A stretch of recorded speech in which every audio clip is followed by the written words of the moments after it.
Ya, Tribuners, Assalamualaikum warahmatullahi wabarakatuh. Tentunya selamat malam buat Tribuners dimanapun Anda berada. Semoga Tribuners dalam keadaan sehat dan juga berbahagia. Dan tentu senang sekali rasanya saya, Fiorina Ciretno, dapat kembali menyapa Tribuners dalam program kita malam hari ini. Program Ngobrol Virtual edisi Senin 22 Januari 2024. Dan tentunya Studio Tribun Timur sudah kedatangan dua narasumber yang luar biasa yang juga bisa menjadi inspirasi bagi kita semua dan bahkan menjadi sosok panutan bagi kita semua. Yang pertama ada tokoh muda, tokoh nasional yang merupakan kebanggaan dari Kabupaten Jeneponto dan tentunya memiliki naluri yang tinggi untuk mengabdi kepada masyarakat. Dan juga kita sudah kedatangan juga satu pemimpin yang menjabat di kepemimpinan Kabupaten Jeneponto, Buta Turatea saat ini. Sudah hadir bersama kami ada Bapak Mukhtar Tompo, SPSI MAP MSOS, selaku tokoh nasional asal Jeneponto, dan juga ada Bapak Junaidi Bakri SOS MH, selaku PJ Bupati Kabupaten Jeneponto. Langsung saja kita sapa, selamat malam Pak. Selamat malam. Iya, luar Selamat biasa malam, Tribuners. antusias dan juga semangat dari Bapak sekalian untuk bisa hadir ke Studio Tribun Timur ya Pak. Tentunya sangat luar biasa dan juga kebanggaan buat Vio Pak bisa langsung bertemu dengan Pak MT sekali lagi Pak, dengan Pak PJ dari Kabupaten Jeneponto Pak. Boleh menyapa Tribuners mungkin terlebih dahulu. Silakan Pak PJ. Selamat malam para Tribuners dimanapun berada. Ya, malam ini saya bersama Pak Mukhtar Tompo dan Mbak Pio tentunya. Iya. Iya, malam ini ngopi virtual. Siap Pak. Sehat ya Pak? Sehat, alhamdulillah. Alhamdulillah. Pak MT juga kita tidak mau ketinggalan untuk mendengar suara merdunya Pak MT. Boleh menyapa Tribuners, silakan Pak. Assalamualaikum, selamat malam Tribuners. Sampai jumpa kita ngopi darat nanti. Saya di sini bersama dengan Pak PJ Bupati, saya menyebutnya Karel Leleng, Iya. ya secara budaya. Oke, siap. Pak, mohon izin boleh Vio sapa juga Karang Leleng Pak ya? Buat Tribuners yang ketahui ada sapaan sayang Pak, sapaan hangat buat Pak PJ Bupati Jeneponto ya pastinya. Tapi Pak MT, mungkin kita mengawali perbincangan kita sebelum terlalu jauh membahas gerak cepat membangun kembali pasar sentral Karisa ini untuk menjawab harapan publik Turatea. Tentunya Pak MT hari ini sudah siap duduk di Senayan Pak? Kobul. Amin ya, bukan kobul ya Pak. Amin, amin. Ini lebih tinggi lagi Pak. Kobul. Kobul. Ya, semoga tercapai harapan publik. Amin. Saya investasikan diri saya untuk kepentingan orang banyak. Amin, amin. Sudah siap Pak. Siap. Siap sekali. Buat Tribuners juga mungkin nanti kita akan berbicara terkait program apa saja yang sudah dijalankan, direalisasikan oleh Pak MT. Dan kita akan bahas lebih lanjut dengan adanya kabar harapan dari publik Turatea. Tapi sebelum itu, kalau dari Kabupaten Jeneponto sendiri, Pak PJ, kabar dari arus lalu lintas mungkin atau juga kondisi di mana kita ketahui ini musim hujan Pak ya. Mungkin ada beberapa daerah rawan di Kabupaten Jeneponto, bagaimana mitigasinya Pak? Iya, Mbak Pio, saya kira alhamdulillah hujan bagi masyarakat Jeneponto itu sebuah keberkahan karena memang sekitar 60% penduduk Jeneponto murni bergerak di sektor pertanian. Oke. Sehingga ya kemarin sempat El Nino, keberkahan bagi pembudidaya garam, dan saat ini hujan nyaris seminggu, keberkahan bagi para petani. Oke, menjadi berkah Pak, walau apapun situasinya mungkin ya. Tapi mungkin kalau tema kita ini tentunya banyak berkah yang diharap dari para pedagang, para masyarakat yang berada di sekitar pasar Karisa Pak. Tapi sebelum itu Pak, ini perkenalan juga buat Tribuners, sosok PJ Bupati Jeneponto. Boleh diceritakan sedikit Pak secara singkat mungkin gimana langkah birokrasi Pak PJ hingga bisa di titik saat ini Pak? Iya, jadi buat para Tribuners malam ini tentunya saya dilantik tanggal 31 Desember, tepat hari ini kurang lebih 20 hari ya menjabat selaku PJ Bupati Jeneponto. Nah, banyak hal memang yang harus kami bersama masyarakat Jeneponto lakukan pembenahan dan tentunya dengan niat, itikat untuk bagaimana menyelesaikan berbagai persoalan-persoalan sosial, persoalan-persoalan ekonomi. Saya kira bersama masyarakat kami akan selesaikan semua. Baik, bersama masyarakat dan tentunya bersama Pak MT dalam hal ini Iya. Pak ya, untuk mengawal pasar Karisa Pak. Pak MT, untuk menjawab pertanyaan segelintir orang di media sosial mungkin, atau juga boleh diceritakan kronologi gimana sampai Pak MT mungkin punya niat baik itu, atau panggilan hati Pak untuk mengawal pasar Karisa hingga saat ini Pak. Apa yang memantik Pak MT untuk mengawal isu ini, selain mungkin ada peka terhadap masyarakat dan juga ada sense of kritis dari Pak MT sendiri? Ya, sebenarnya saya tidak mengetahui kalau ada masalah Baik. seperti itu. Karena yang saya lakukan itu yang real-real saja. Saya seringkali ke Bantaeng, itu kita lewati saja. Pasar Sentral Karisa itu setahu saya pernah terbakar tahun 2020, dan saya pikir itu sudah ada langkah-langkah penyelesaian di pemerintah Kabupaten Jeneponto. Jadi ceritanya pada tanggal 30 itu berseliweran di sosial media. Oke. Tokoh-tokoh masyarakat di Jeneponto yang terkumulasi dalam asosiasi para pedagang pasar Karisa itu mengirimkan pesan-pesan suara Oke. ke beberapa sosial media. Jadi terutama di WhatsApp grup itu, Assalamualaikum, bagi siapapun yang bersama dengan Pak Muhtar Tompo, tolong sampaikan, kami ini para pedagang mau ketemu kering, mau ditengok di sini, kami punya masalah yang belum selesai. Kami tahu bahwa banyak yang sudah Bapak lakukan, tapi masalah kami ini perlu diketahui juga. Bapak tidak kenal saya, tapi kami kenal Bapak, tolong berkunjung ke sini. Dan itu sampai tanggal 31. Jadi saya anggap, wah ini ada hal yang urgent. Saya tidak sadar kalau pada saat itu tanggal 31 saya terkesan memang saya dipaksa untuk datang ke pasar itu, dan disambutlah saya dengan para pedagang pasar. Saya tidak sadar kalau pada tanggal itu juga berakhir masa jabatan Pak Bupati yang kemarin. Dan ternyata beliau pada tanggal itu juga baru dilantik sebagai PJ Bupati Jeneponto. Jadi semua terjadi secara alami, tidak ada yang by design. Jadi saya keliling, diarahkan pada beberapa titik-titik, diperlihatkan ini pasar lama yang sudah, kemudian lapak-lapak pedagang yang butuh diperhatikan, kios-kios yang kosong, kemudian banyaknya pedagang-pedagang liar yang harusnya masuk karena mereka umumnya punya kios di dalam, tapi mereka demi untuk menjajakan dagangannya harus keluar. Itu berseliweran di badan-badan jalan. Semua itu saya mendengarkan. Saya hampir tidak bicara pada waktu itu. Saya melihat saja situasinya. Ini betul-betul itu jeritan hati masyarakat ini tidak sekedar di sosial media, ternyata apa yang saya lihat, saya dengar dan saya rasakan langsung betapa pedihnya ini. Jadi tanggal 31 ini sampai sore itu saya mencatat saja malam harinya. Ini itu kan bersamaan malam tahun baru itu. Tanggal 2 saya dipanggil oleh Pak Menteri Perdagangan, Pak Zulkifli Hasan ke Jakarta.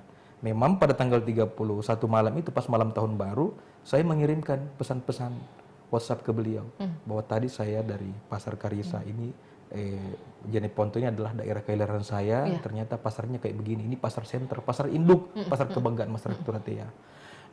Tanggal 2 itu saya bertemu, ya walaupun kita membicarakan banyak hal ya terkait kondisi nasional. Sebelum saya pamit, saya menyampaikan bahwa izin Pak Menteri, saya menyampaikan kemarin malam yang update yang pasar itu. Oh iya, itu apa persoalannya? Maka saya jelaskan semuanya. Nah, beliau langsung merespon secara positif. Udah, kalau begitu tugas kamu sampaikan ke Pak Bupati. Saya bilang, ini Pak Bupati ini kebetulan PJ baru 2 hari dilantik Pak Menteri. Oke, segera minta Pak PJ Bupati buat proposalnya. Kamu tugasmu antar proposal itu sampai ke saya, langsung ke saya. Jadi saya anggap, wah ini kayak gayung bersambut nih. Alhamdulillah. Dan ini pedagang-pedagang belum tahu kalau secepat itu ada respon. Saya diam-diam ke Jakarta karena dipanggil, bukan juga karena desain saya, bukan juga. Jadi alhamdulillah ini ketemu ini. Jadi antara harapan dengan kenyataan yang terjadi pada tanggal itu, tanggal 2 itu, alhamdulillah. Nah, tanggal 5 saya diundang secara resmi oleh para pedagang itu lewat Asosiasi Pedagang Pasar. Undangannya itu intinya mereka sangat senang dengan kedatangan saya tanggal 31 yang sempat naik berita. Jadi mereka ini naik berita saja, Tribun naikkan di berita, media-media lain naikkan di berita, itu menjadi viral. Ternyata yang dia butuhkan itu adalah harapan mereka itu disambut oleh publik. Nah, siapa yang paling berkepentingan di situ adalah masyarakat secara langsung yang merasa menjadi korban atas insiden kebakaran yang terjadi pada tanggal 24 September 2020 itu. 4 tahun setelah itu masyarakat harapannya tidak terjawab gitu. Nah, ternyata masyarakat juga menorehkan harapan besarnya selain ke saya, wah ini ada bupati baru ini yang baru dilantik. Nah, jadi mereka itu tidak pernah lelah untuk menyampaikan harapan-harapannya. Jadi ibaratnya malam, besok dia masih yakin bahwa besok pasti matahari muncul lagi itu. Nah, bersamaan munculnya kami, saya kemudian tergerak datang ke tempat itu, melihat kondisinya, bersamaan juga Pak PJ dilantik pada tanggal itu, bersamaan juga Pak Menteri memanggil saya pada tanggal 2 itu ke Jakarta. Wah, alhamdulillah, saya meyakini bahwa selain dari ikhtiar ya, ini juga mungkin adalah respon Tuhan dalam menjawab doa-doanya masyarakat yang selama ini merasa sudah melangitkan doa-doanya sekian lama, sudah 4 tahun ini, mungkin kali ini mungkin lewat perantara kami berdua ini harapan itu bisa terwujud. Nah, alhamdulillah tanggal 5 itu saya datang ke sana, datang ke pasar kembali dengan memenuhi undangan resmi itu, dan itu tidak kalah pelaknya lagi tuh. Saya secara keseluruhan mengelilingi pasar itu. Ini pasar lama yang habis terbakar, yang menyisakan bukan lagi puing-puing karena masyarakat curhat, tidak ada lagi yang tersisa. Sampai tanahnya pun yang habis kebakaran tidak hanya rata dengan tanah, tapi tanahnya pun yang bekas-bekas kebakaran ada pihak-pihak lain yang mengambil itu dijadikan sebagai tanah timbunan, dijadikan sebagai bisnis. Kita tidak tahu siapa yang melakukan itu. Nah, kami berkeliling ke berbagai tempat yang lain. Yang kami dapati adalah tangisan, jeritan, air mata, makian. Yang dimaki itu ya pasti pejabat publik. Oh, itu, ya Allah. Jadi berakhir dengan kita bertemu di satu tempat itu, di salah satu kios di tengah-tengah pasar itu. Nah, inilah endingnya. Saya menelpon Pak Bupati, dan Pak Bupati kebetulan, ini hari Minggu loh pada waktu itu. Pak Bupati kebetulan ada di rumah jabatan. Dia bilang, kalau Pak Muhtar, saya tunggu di rumah jabatan. Saya seperti kayak gayung bersambut, tiba-tiba ada respon positif kayak begini dari Pak Bupati. Padahal dalam hati saya juga sebenarnya sudah ada jawaban dari pusat ini kan. Sebenarnya tapi dalam hati saya, pedagang pun belum tahu itu. Sampailah saya ke rumah jabatan Pak Bupati, ditemani oleh para pedagang-pedagang pasar itu. Ya dengan kondisi ini yang kita lihat kan bagaimana, dengan pakaian apa seadanya dan lain-lain itu. Nah, itu peristiwa yang sangat bersejarah bagi mereka karena datang ke rumah jabatan, disambut dengan Pak Bupati dengan penuh kegembiraan, kemudian punya kesempatan itu lebih dari 1,5 jam, kayaknya hampir 2 jam tuh, diterima oleh Pak Bupati, dan masyarakat ini, pedagang ini, mereka puas batinnya, jadi lahiriahnya dia datang ke rumah jabatan Bupati, ditampingi dengan saya secara langsung, batinnya tuh puas karena unek-uneknya itu sudah tersampaikan secara langsung. Nah, itu luar biasa, dan saya tidak sangka ternyata itu dalam waktu yang begitu cepat, besoknya Pak Bupati itu melakukan gerakan cepat, langsung merespon dengan datang langsung sidak langsung datang langsung ke Pasar Karisa itu. Itu saya bilang, ini luar biasa ini. Saya serius, ternyata sama keseriusannya ini Pak Bupati. Jadi saya memiliki chemistry yang sama dalam menjawab harapan publik. Selaras gitu ya Pak. Dan hal ini mungkin juga jadi pertanyaan buat Tribuners nih Pak. Apakah pertemuan antara Pak MT dan Pak PJ kali pertama pada saat itu? Iya. Berarti belum ada pertemuan sebelumnya? Belum. Oke, berarti memang sudah diatur oleh semesta nih Pak. Ini campur tangan Tuhan juga mempertemukan antara dua pihak yang mau bersama-sama membangun Pasar Karisa Pak. Dan juga membawa kabar bahagia untuk para pedagang Pak. Dan juga nih mungkin kita luruskan dan juga maksudnya lebih perjelas lagi, ada beberapa permintaan asosiasi pedagang Karisa saat ini, di mana tadi sudah disampaikan bahwa Pak MT mendengar langsung ya Pak, dan juga Pak PJ juga langsung terjun ke Pasar Karisa keesokan harinya setelah pertemuan itu, di mana agar lokasi penjualan tertib, penjual yang berada di luar pasar yang menempati trotoar hingga pinggir jalan juga ditertibkan Pak. penjual wajib menempati lokasi pasar sementara yang telah disiapkan di bagian dalam. Kondisinya saat ini Pak, boleh dijelaskan sedikit mungkin oleh Pak MT atau Pak PJ, bagaimana sebenarnya kondisi di Pasar Karisa saat ini Pak? Iya, jadi yang pertama kami ingin menyampaikan dulu bahwa Jeneponto ini menjadi salah satu daerah dengan kapasitas fiskal rendah. Iya. Nah, dengan kapasitas fiskal yang rendah ini tentunya tidak cukuplah untuk melakukan kegiatan-kegiatan pembangunan, apalagi yang sifatnya infrastruktur yang butuh biaya besar seperti ini. Nah, oleh karena itu, tanpa misalnya seperti ada Pak MT ini sebagai tokoh nasional yang punya akses di pusat, di beberapa kementerian termasuk di Kementerian Perdagangan, saya kira memang suatu hal yang impossible. Iya, itu mimpi di siang bolong kalau kita mau katakan bangun pasar pakai APBD, itu impossible bagi kita dengan melihat kondisi APBD. Nah, oleh karena itu setelah beliau ketemu dengan saya di tanggal 5 itu, ya saya juga terus terang saya juga belum tahu bahwa kondisi pasar seperti itu. Iya, saya juga belum tahu. Iya, pernah sih di waktu kebakaran sebagai ASN di provinsi kita dapat laporan, tapi kan ya kita juga pikir bahwa ini sudah selesai, sudah tertangani. Ya, jadi pada saat saya dilantik, saya mulai bekerja tanggal 2, saya memang nggak pernah tahu betul bahwa pasar ini masih seperti itu. Nah, setelah beliau sampaikan, ya, dan alhamdulillah langsung dengan solusi bahwa tolong Pak PJ siapkan saja proposal, kami akan fasilitasi urusan-urusan di pusat. Iya. Nah, tentunya ya kalau proposal kan itu memang tanggung jawab kami. Tanggung jawab kami bersama jajaran OPD. Dan alhamdulillah kami rapat internal dengan OPD setelah melakukan kunjungan juga, ya tanggal 6-nya setelah pertemuan itu hari Senin. Dan memang sangat-sangat memprihatinkan, ya, karena ternyata bukan pasar sebenarnya, seluruh yang ada di dalam itu lapak semua. Iya, jadi lapak semua. Nah, terkait dengan penertiban pasar, ya saya kira ini memang menjadi harapan kita semua. Ini juga harapannya pemerintah, supaya bagaimana walaupun pasar sederhana seperti itu, tapi kelihatan bersih lah seperti itu, kelihatan rapi. Iya. Oleh karena itu kami lagi memikirkan ya bagaimana membenahi areal untuk pedagang sayur, pedagang ikan seperti itu, supaya kita pindahkan masuk, kemudian tentunya bagi para pembeli juga merasa aman, nyaman untuk berjalan, karena di dalam juga masih lantai tanah. Iya, seperti itu. Sehingga ya kalau istilahnya los basah kan seperti itu, agak rawan juga.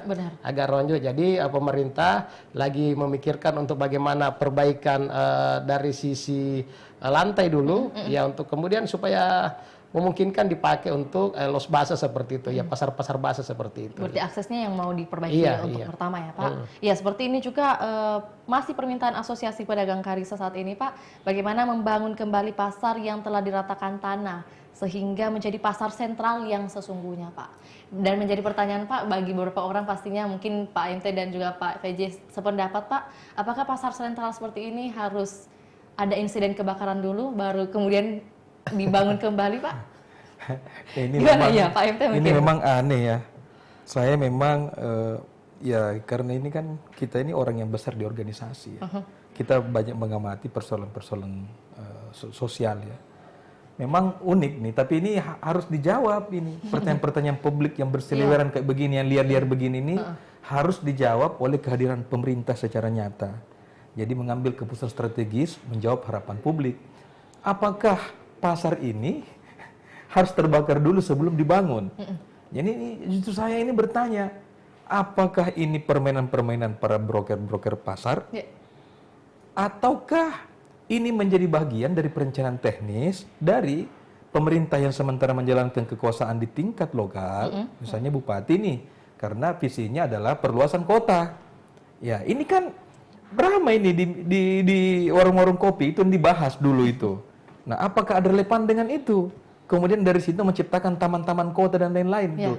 Maka saya pikir jangan berandai-andai.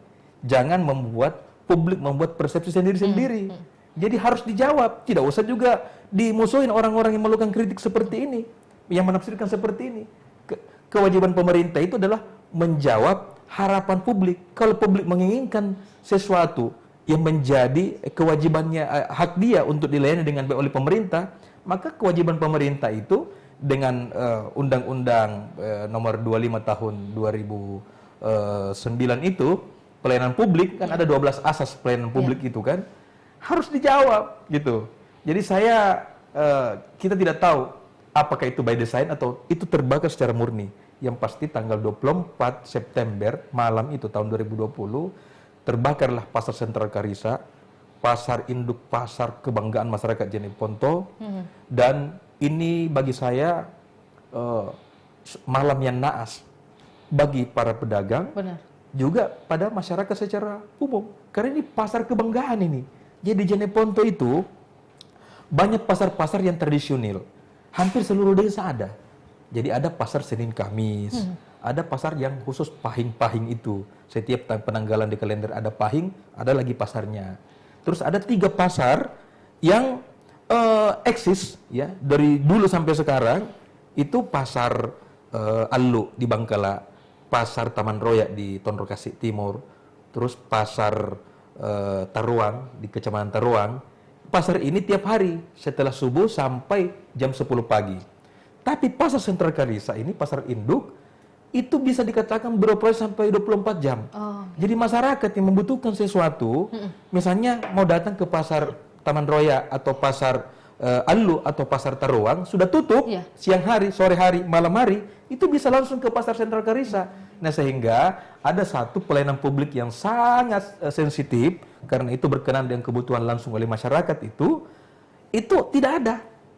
Nah ini tidak terpenuhi gitu. Iya, jadi itu denyut nadi kehidupan masyarakat Jeneponto, pasar kebanggaan Turatea pasca terbakar ini sampai sekarang menyisakan duka yang mendalam baik bagi para pedagang maupun masyarakat secara umum.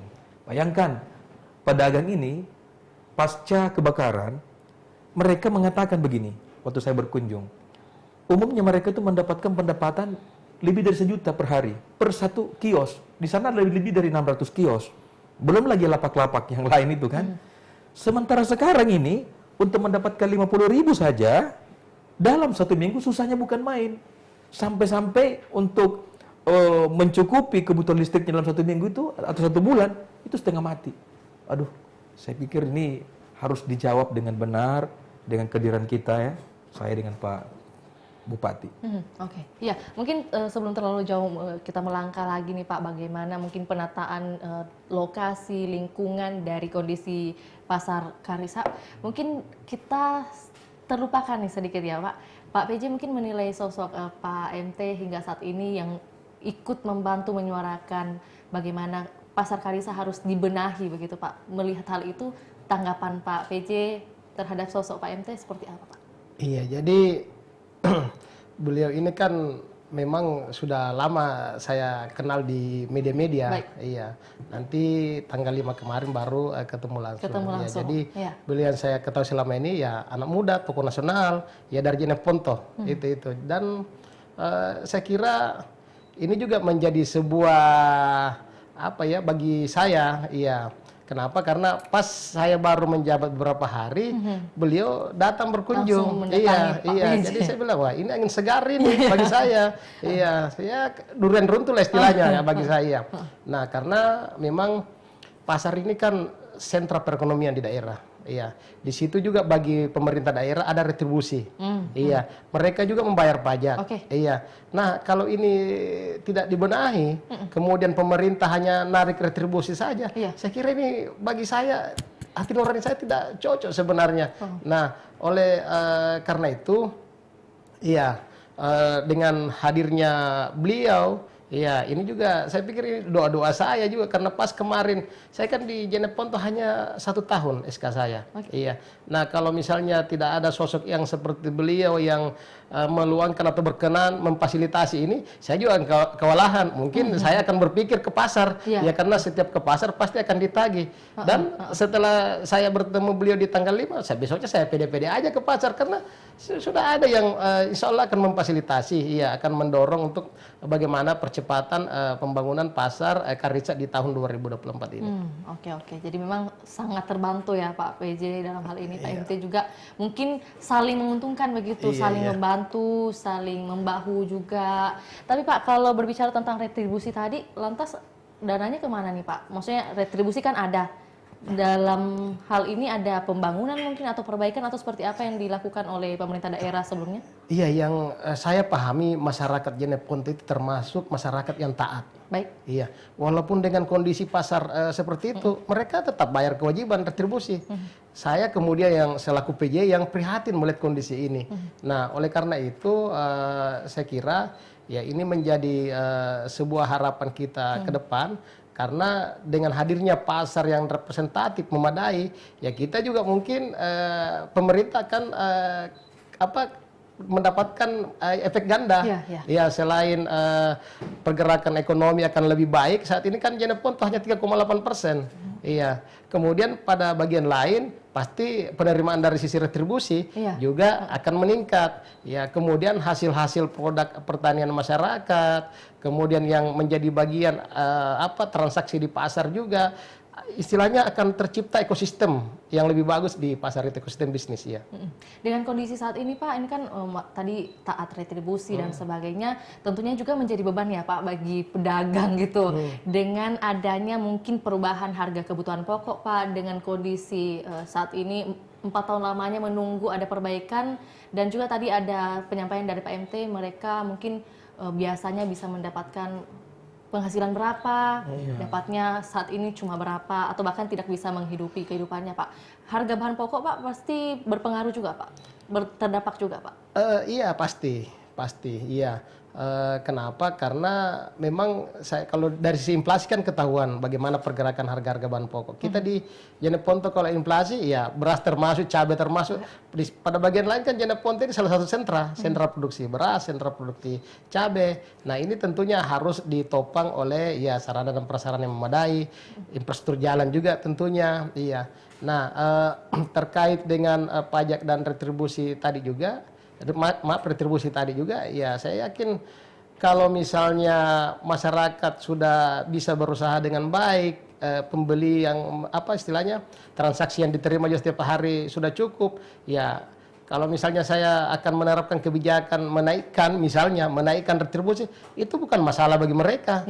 Iya. Tapi sekarang kami di Pemda diperhadapkan pada PAD fiskal yang rendah. Iya. Salah satu solusinya adalah menaikkan. Iya. Menambah objek dan menaikkan nilai satuan retribusi tersebut, tapi nggak mungkin kita lakukan. Mau menambah objek juga pasar dengan kondisi seperti itu, mau menaikkan nilai satuan retribusi juga nggak mungkin, karena ya mending untung kalau 1-2 hari ada pembeli. Iya, apalagi kalau seminggu baru ada pembeli, kan ini jadi masalah. Iya. Nah oleh karena itu saya kira saya juga yakin ke depan bahwa setelah pasar ini ya pertumbuhan ekonomi akan kembali pulih, mungkin di atas 5%. Kami yakin kemudian dari sisi kapasitas fiskal daerah untuk yang bersumber dari retribusi itu juga akan meningkat, ya seperti itu. Baik, ya terima kasih Pak PJ. Mungkin kita kembali ke Pak MT lagi untuk memberikan informasi kepada Tribuners lebih lanjut dan detail nih Pak MT. Terkait mungkin status dari setelah pertemuan dengan Mendak dan juga kembali bertemu dengan para pedagang, statusnya saat ini bagaimana nih Pak?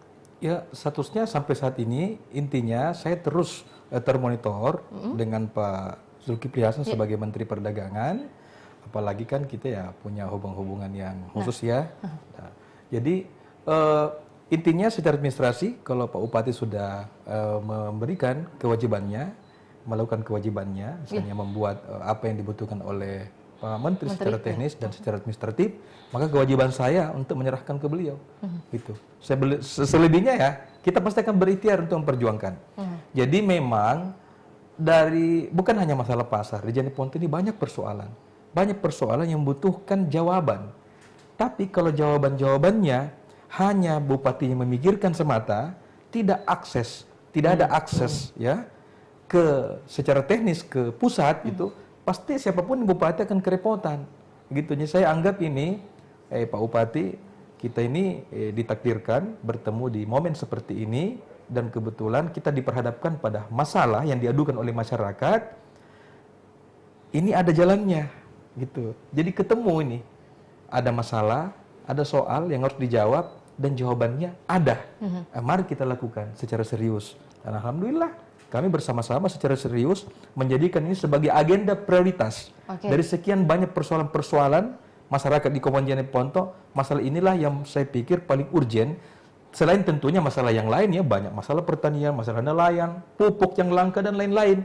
Itu tidak bisa diselesaikan, jawabannya masyarakat memaksa jawabannya kepada Pak Bupati semata. Tidak bisa. Pak Bupati membutuhkan akses secara nasional. Dalam konteks itulah saya menjawab tadi pertanyaan Mbak Pio. Kenapa saya mewakafkan diri saya untuk kepentingan masyarakat banyak? Itu sebenarnya intinya. Menjadi penjembatan gitu ya Pak, paling tidak berguna bagi banyak orang Pak, gitu. Dan ini jarang, maksudnya karakter seperti ini jarang ditemui di toko-toko lainnya Pak. Kalau Pak Pija pasti setuju dengan hal ini Pak. Iya, sangat setuju. Baik, Pak, kalau misalnya berbicara tentang saat ini statusnya menunggu atau juga bagaimana kewajiban yang akan dilakukan oleh Pak PJ dalam hal ini mewakili pemerintah Kabupaten Jeneponto Pak, lantas langkah taktisnya untuk intervensi dari pemerintah Kabupaten Jeneponto terhadap pedagang Pak saat ini, apakah membiarkan untuk tetap berjualan atau seperti apa Pak? Iya, artinya itu yang kami sampaikan tadi, bahwa kami merencanakan untuk bagaimana membenahi dulu untuk area los basa ini. Iya, sayur, ikan, iya. Kemudian tentunya ya kita mau tertibkan, kita mau rapikan bagaimana supaya pasar juga walaupun dalam kondisi sederhana tapi penampakannya lebih bersih lah, lebih higienis, karena memang kan di sana dijual bahan-bahan pangan, iya, sehingga memang harus lebih bersih. Kemudian pembeli juga safety kalau jalan, iya. Nah ini yang kami coba-coba pikirkan, akan tetapi ya itu yang kami katakan tadi, bahwa saya juga kan masuk di akhir tahun 2023, berarti haluan-haluan terkait penganggaran belanja itu sudah selesai, sudah diperdakan. Nah, saya sudah bertemu dengan DPRD, ya tentunya memikirkan untuk bagaimana ya pasar ini boleh dikatakan layak lah untuk sementara sembari menunggu pembangunan. Iya, seperti itu. Baik, ya Pak, ini kita menyambung dari apa yang disampaikan dari Asosiasi Pedagang Karisa ya Pak. Bagaimana mereka meminta agar PJ Bupati berkenan memperhatikan peran Dinas Perindak, Perhubungan, Lingkungan Hidup, dan juga beberapa relasi lainnya yang katanya kurang sinergis Pak. Mungkin mohon koreksi jika salah Pak. Lantas mungkin saat ini dari Pak PJ, apa langkah yang Anda lakukan untuk Dinas Perdagangan agar bisa menstabilkan harga kebutuhan pokok Pak? Iya, makanya ini waktu tanggal 5 kan ini sudah disampaikan langsung ke kami juga, iya. Dan keesokan harinya kami turun lengkap dengan tim-tim itu, Perindak, kemudian Satpol, kemudian Perhubungan, iya, memastikan bahwa ini sebenarnya masalahnya, iya.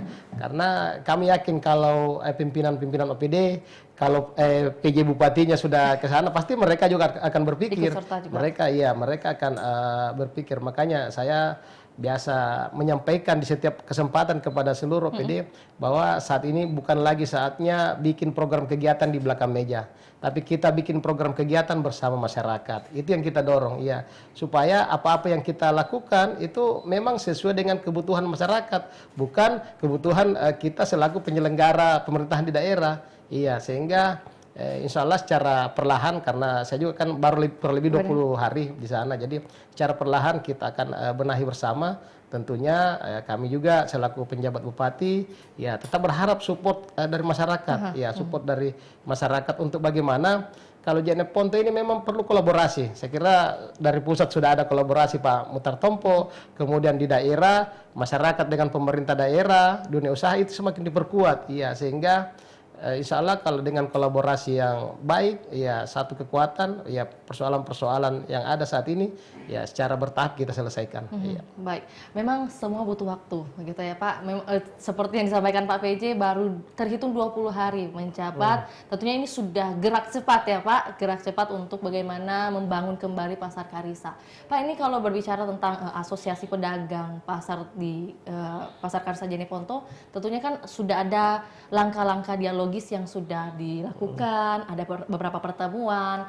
Kemudian yang mungkin Anda sarankan lebih lanjut Pak buat para asosiasi pedagang mungkin seperti apa Pak? Sembari menunggu mungkin adanya nanti ada pembenahan dari struktur tanah terlebih dahulu. Kalau dari Pak MT seperti apa? Ya, saya percaya dengan langkah-langkah taktis yang secara cepat ya Pak Bupati lakukan, ya pasca kunjungan saya ke pasar itu dan kita bertemu di rumah jabatan bersama para pedagang. Memang itu pun saya sudah mendapatkan informasi secara langsung oleh para pedagang, keluhannya seperti apa. Jadi sampai kepada persepsi yang keliru atau bisa dikatakan buruk, tapi saya menyebutnya keliru kalau misalnya sebagian pihak mengatakan bahwa dinas ini kurang respon dan lain-lain.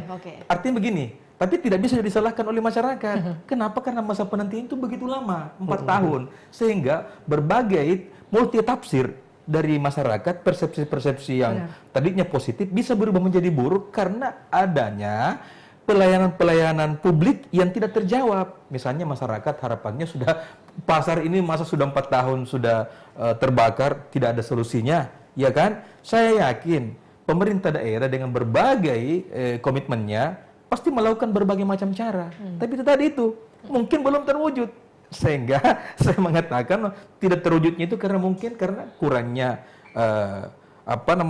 kolaborasi yang epik ya antara pemerintah daerah dengan pusat karena tidak adanya keterwakilan yang mungkin bisa menghubungkan kepentingan itu secara taktis bisa terlaksana dalam waktu yang singkat gitu. Jadi saya datang ya dengan berbagai masalah itu, begitupun Pak Bupati datang dengan berbagai masalah itu dengan waktu yang singkat, itu bisa kita melakukan langkah-langkah seperti ini. Itu bukan sesuatu yang mudah.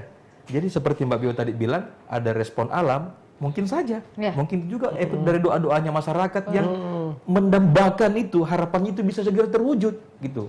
Kita tidak tahu seperti apa, akhirnya alam menemukan kami dalam satu momentum. Nah, dalam konteks itu kita lakukan. Jadi mungkin pemerintah tidak salah juga. Tapi mungkin masyarakat tidak boleh juga dikatakan bahwa dia salah dalam menilai pejabat karena dalam pelayanan publik sebagaimana diatur dalam undang-undang pelayanan publik itu memang itu kewajiban pemerintah dalam menjawab harapan masyarakat, itu kewajiban pemerintah. Jadi saya datang membawa solusi. Saya tidak mau mempersoalkan apa yang telah terjadi pada masa lalu. Ayo, jadi jangan lagi saling bertengkar siapa yang salah siapa yang benar. Enggak. Saya dengan Pak PJ Bupati kita memberikan solusi. Tidak perlu flashback gitu ya. Nggak usah. Iya, jadi memang pada saat pertemuan itu mungkin sudah dikoreksi dan diluruskan oleh Pak MT dan juga Pak PJ dalam hal ini bagaimana mungkin pikiran-pikiran multitafsir yang awalnya positif menjadi negatif, kemudian diluruskan. Berarti saat ini adem ayam ya Pak? Udah adem ayam para pedagang semua? Iya, alhamdulillah. Ya mereka penuh harap. Oke, penuh harap. Ya adem ayam karena dianggap bahwa harapannya mereka ini bertemu orang yang tepat sudah terjadi. Jadi mereka tahu bahwa pasti ada proses. Nah, sebenarnya yang kita lakukan dengan Pak Bupati ini, ibarat 100% ini, ada yang tahapannya 1, 2, 10%, 20%, 30%. Sesungguhnya sekarang itu sudah sampai ke 70%. Oh, 70%. Tinggal ini saja bagaimana sampai ke Pak Menteri kembali dan Pak Menteri memberikan respon sebagaimana janjinya kepada saya. Ya selanjutnya ya, memang membutuhkan perjuangan politik. Begitu.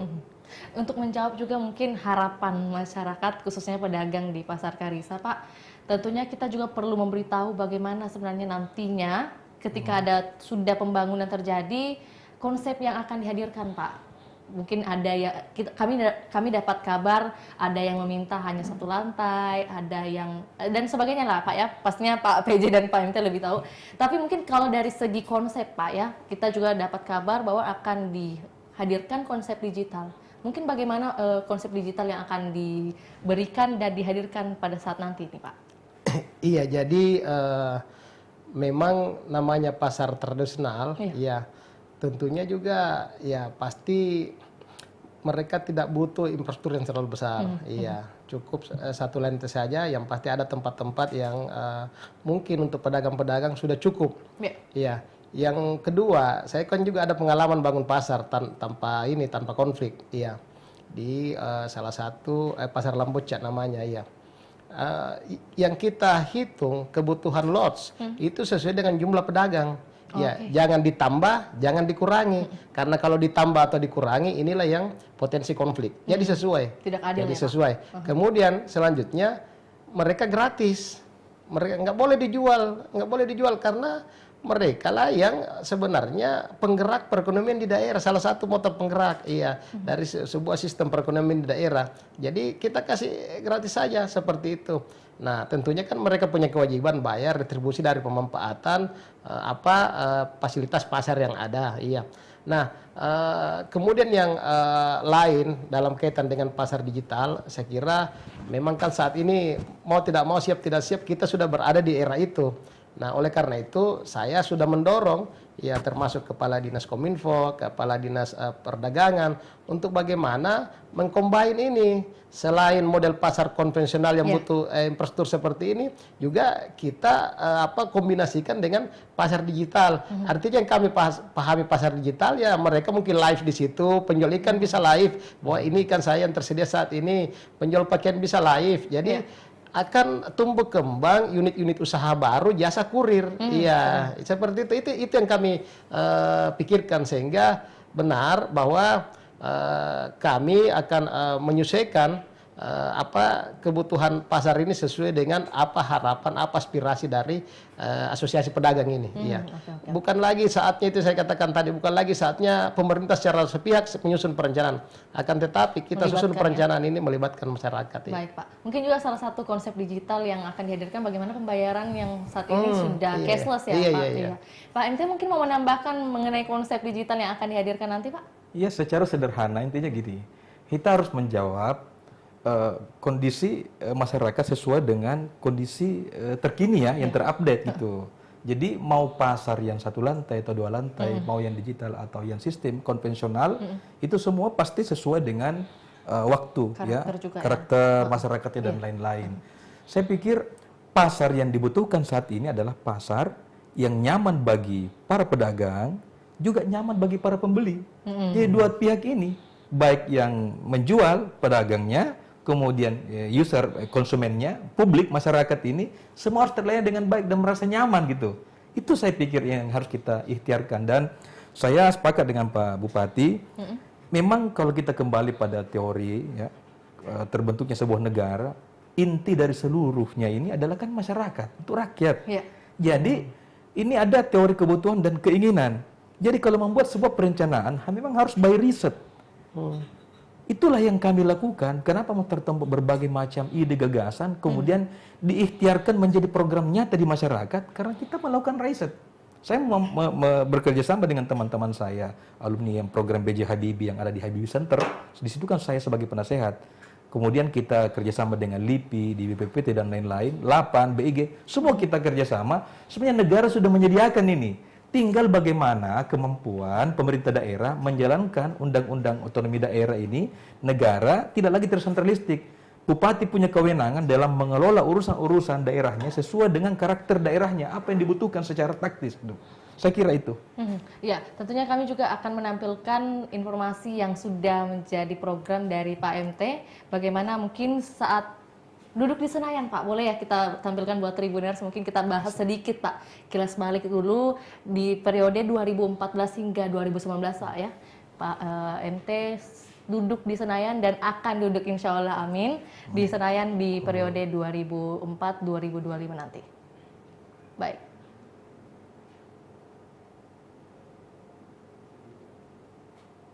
Dari segala program yang sudah Pak MT jalankan, mungkin yang paling berkesan bagi Pak MT sendiri, dari lubuk hati Pak MT, yang paling berkesan ada program apa nih, Pak? Semua, tapi ini ya, memang pertama yang Blok Karaing itu kan potensi minyak ya, minyak dan gas yang kebetulan negara membutuhkan. Baik. Kemudian tidak pernah pernah dibahas di dalam perencanaan negara tadinya. Kemudian kita dengan penelitian yang komprehensif melibatkan Kementerian SDM, Litbang, kemudian Lembaga Minyak dan Gas. Alhamdulillah, ternyata di Jeneponto ini, di tanah yang kering, kerontang, yang persepsi publik seolah-olah kita tertinggal dan termiskin, ternyata Tuhan menyimpan sebuah potensi yang begitu besar di sana. Itu luar biasa karena ada 5 titik sumur di situ, kemudian potensinya di atas 1 miliar barrel. Itu kalau kita berhasil dengan kerjasama semua pihak, ya kita bersatu, kompak, mewujudkan itu, maka ribuan tenaga kerja yang harus diterima di tempat itu. Bisa terserap begitu ya? Iya. Kalau hal-hal lain saya pikir itu penting, Ya. dan itu urgent juga, ya sangat urgent. Tapi maksud saya ada memang yang sangat-sangat prioritas ya. Bagi saya itu yang prioritas dan itu membutuhkan ikhtiar. Baik. Ada beberapa program yang Ada. tentunya semua program yang Pak MT jalankan itu bagaimana menjawab pertanyaan dan juga kegelisahan dari masyarakat pastinya ya Pak. Ya saya kan anak rakyat biasa. Siap. Saya berangkat dari nol dan berproses dari nol. Saya anak petani. Saya ngerti apa kebutuhan petani. Saya ini kalau keluar dari rumah, niat saya itu mengetahui berbagai masalah. Oke. Iya. Tidak sekedar untuk mengetahui dan saya harus menjadi solusi pada saat itu, tapi itu tabungan bagi saya, investasi, persoalan, kemudian akan berikhtiar mencari jawabannya. Karena saya meyakini mengetahui persoalan masyarakat secara real, kemudian kita berikhtiar mencari jawabannya, itu sudah pahala. Apalagi kalau saya mewujudkan dalam bentuk program. Benar. Itu. Ya, kami tentunya berdoa bersama Pak dan Tribuners pastinya juga mendoakan bagaimana program yang akan Pak MT jalankan nanti dan juga bagaimana program ini yang salah satunya yang nyata ditunggu-tunggu oleh para asosiasi pedagang khususnya yang ada di Pasar Sentral. Itu yang paling real dan paling urgent. Benar. Itu paling urgent itu. Itu yang akan dinanti dalam waktu terdekat ya Iya. Pak. Oke. Kalau dari Pak PJ sendiri mungkin momen memorable dari Pak PJ sendiri selama terjun di dunia birokrasi Pak, mungkin ada momen seperti apa yang paling berkesan Pak? Iya, jadi memang kan saya selama ini kurang lebih 20 tahun ya menghabiskan waktu di perencanaan di Bapeda. Iya.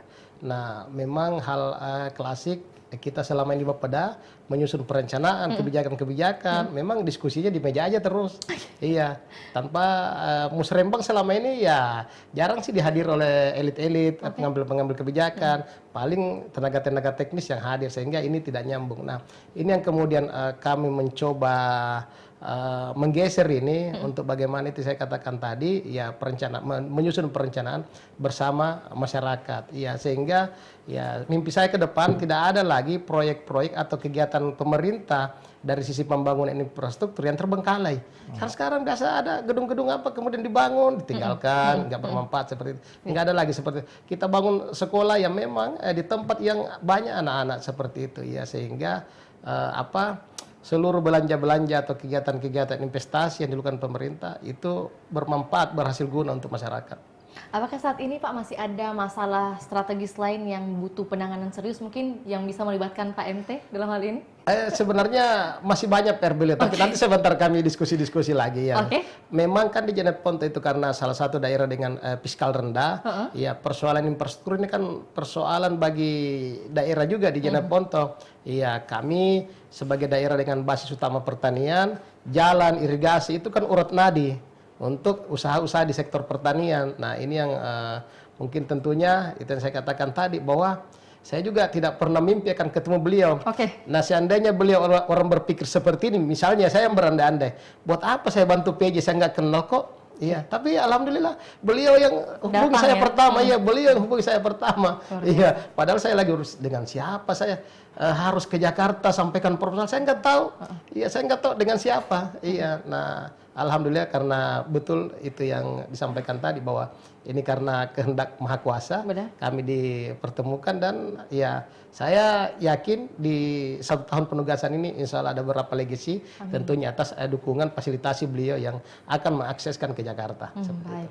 Tentunya kemurahan hati dari kedua Bapak, Pak MT dan juga Pak PJ pastinya bukan hanya Pak MT saja tapi juga Pak PJ mau menerima juga dengan senang hati bahkan ya. Dan Pak kalau berbicara tentang menyongsong pemilu 2024 Pak, pastinya ada harapan-harapan yang mau disampaikan Pak PJ dan juga Pak MT kepada mungkin aparat pemerintah menyongsong pemilu 2024 pastinya ada yang mau disampaikan dan di highlight nih buat para masyarakat juga mungkin khususnya pemerintah, seperti apa Pak MT? Yang pertama memang kita berangkat dari nawa itu ya, dari niat yang baik. Jadi tadi yang saya maksud tadi itu kebutuhan dan keinginan. Jadi buatlah sebuah kegiatan by riset yang memang menjadi kebutuhan prioritas masyarakat bawah. Jadi kebutuhan masyarakat bukan karena keinginan penguasa gitu. Karena kalau keinginan jangan sampai itu orientasinya ke proyek, bukan pada program. Yang kedua, saya mengharapkan betul Pak PJ ini walaupun setahun, tetapi bisa melahirkan sebuah legacy ya, beberapa legacy. Dan dalam konteks itu saya juga melakukan ikhtiar seluruh potensi yang saya miliki, juga jaringan yang saya miliki, saya akan memaksimalkan untuk kepentingan itu mewujudkan harapan publik. Dalam hal-hal teknis, karena beliau punya kewenangan di tingkat lokal, saya berharap agar aparatur-aparatur yang ada di bawah beliau, sekelas camat, kadis-kadis, lurah, dan lain-lain itu betul-betul bisa profesional, jadi melayani masyarakat dengan sebaik-baiknya. Karena tadi beliau kan sudah menyampaikan, kalau masyarakat sudah tertib membayar pajak, kewajibannya sudah dilakukan, maka kewajiban pemerintah adalah memberikan pelayanan terbaik kepada masyarakat. Jadi bangunlah daerah Jeneponto, daerah Turatea, perlihatkan bahwa kita betul-betul orang Turate, bukan orang bawah ini. Turatea, orang di atas, ya. Segala potensi harus kita maksimalkan. Jangan jangan sampai tidak profesional atau orang mengatakan bahwa masih konvensional, masih seperti yang dulu-dulu itu. Misalnya memaksakan satu kehendak-kehendak tertentu untuk kepentingan-kepentingan tertentu. Saya mendapatkan informasi seperti itu. Ada seperti itu? Ada, misalnya ada kadis, ada camat, ada lurah, memaksakan kehendaknya. Apalagi ini kan sekarang momentum pemilu ya. Harus ini, misalnya untuk ke pusat harus ini. Nah, itu. Sementara masyarakat tidak menginginkan itu. Gimana itu? Jadi masyarakat ini bisa melahirkan konflik-konflik horizontal. Padahal kan pemerintah harus memberikan pelayanan yang sebaik-baiknya. Baik, ini ada contoh nyata Pak, ada bahkan Pak MT sudah mendapatkan. Kalau dari tanggapan Pak PJ sendiri mendengar hal ini, apakah hal baru atau mungkin seperti apa Pak penanganannya? Memang kan bagi saya yang saat ini sebagai penjabat di Jeneponto mendorong model birokrasi yang melayani. Iya.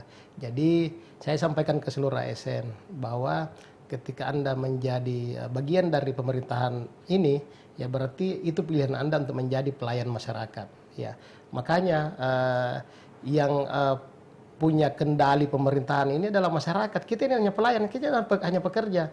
Iya, jadi secara perlahan dengan model kultur kerja yang kami sampaikan seperti itu, saya kira juga mereka akan paham. Mereka akan paham bahwa mengintervensi masyarakat atau mengarahkan masyarakat itu adalah hal yang keliru. Iya. Nah, saya juga di setiap kesempatan menghimbau kepada masyarakat untuk lebih cerdas. Ya, lebih cerdas karena keputusan-keputusan itu akan menentukan bagaimana Jeneponto saat ini dan ke depan. Iya. Nah, kalau misalnya semacam harapan himbauan kepada masyarakat, ya mari kita sama-sama jaga situasi yang aman ini. Ya kita wujudkan pemilu tanggal 14 nanti yang aman, damai, tertib, ya tentunya jujur dan adil. Ya yang pada akhirnya ya menghasilkan keluaran anggaplah misalnya DPR di tingkat daerah, DPRD provinsi, DPR RI, DPD RI, itu yang betul-betul bisa membawa aspirasi dan mengetahui betul bagaimana kondisi Jeneponto pada khususnya seperti itu. Nah, yang pada bagian lain, ya saya juga setiap kesempatan menghimbau untuk bagaimana tingkat partisipasi masyarakat dalam hal ini pada saat pencoblosan itu juga bisa di atas rata-rata Sulawesi Selatan lah. Iya.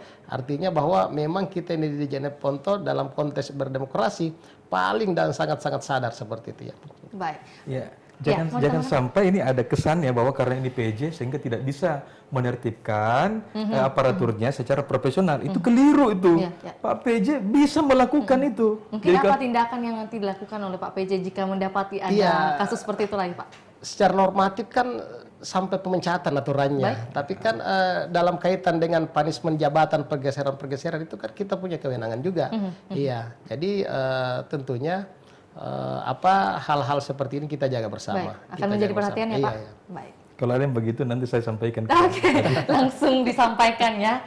ke Pak PJ dalam hal ini. Baik, terima kasih Pak PJ sudah meluangkan waktu dan juga Pak MT, dan tentunya kita juga ada kabar gembira bagi para asosiasi pedagang dan juga pastinya masyarakat yang ada di Kabupaten Jeneponto maupun juga masyarakat Sulawesi Selatan, akan ada penyerahan proposal yang akan diberikan langsung oleh Pak PJ Bupati Jeneponto kepada Pak MT dalam hal ini langsung di Studio Tribun Timur.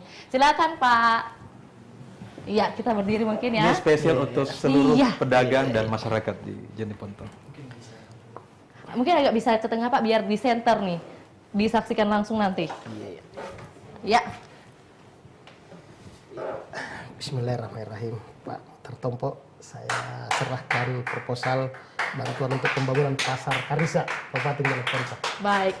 Yang ucapan Bismillahirrahmanirrahim, saya menerima amanah ini dan akan saya teruskan kepada Menteri Perdagangan.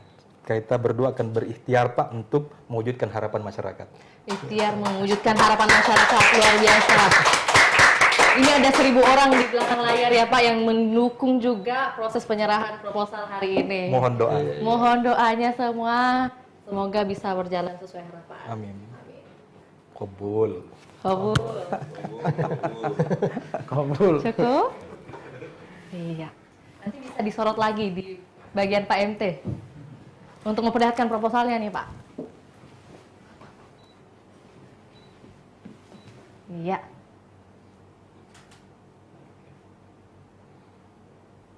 Baik, cukup? Baik, terima kasih Pak PJ, Pak MT sudah hadir ke Studio Tribun Timur dan juga membagikan bagaimana sebenarnya kronologi dari awal bagaimana gerak cepat membangun kembali pasar sentral Karisa. Kami tunggu Pak MT, kabar gembira lainnya mungkin hanya butuh 2 hari ya Pak setelah proposal ini diterima. Nanti langsung berangkat ke Jakarta Pak. Membutuhkan doa. Oke, membutuhkan doa nanti. Dukungan supaya ini Siap. semua bisa cepat terrealisasi. Siap, terima kasih banyak Pak PJ, Pak MT, sehat dan sukses selalu Pak. Semoga apa yang dicita-citakan bisa tercapai.